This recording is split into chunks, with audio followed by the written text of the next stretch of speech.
এটা 20 ভোল্ট, এটা 0 ভোল্ট, মানে এটা গ্রাউন্ডিং যেহেতু করা আছে, তাহলে আমরা এখান থেকে এখানে একটা তার, এখান থেকে একটা তার আছে, এবং এটা একটা বদ্ধ লুপের মতো চাইলে কল্পনা করতে পারবো।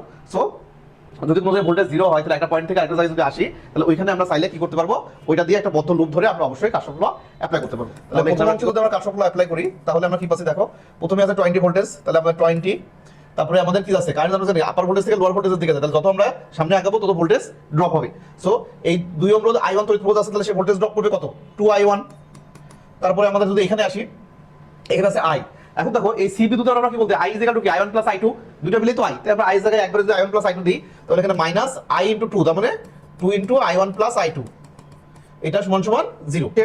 আর যেহেতু দ্বিতীয় অংশ যদি আমরা একই ভাবে অ্যাপ্লাই করি, তাহলে ওদের কত আছে 10 ভোল্ট, তাহলে 10 মাইনাস 4, তাহলে 4I2, তারপরে আবার ওই একই রকম মাইনাস 2 ইনটু আমাদের কত হচ্ছে I1 plus I2 is equal to 0, আবার সেই 0।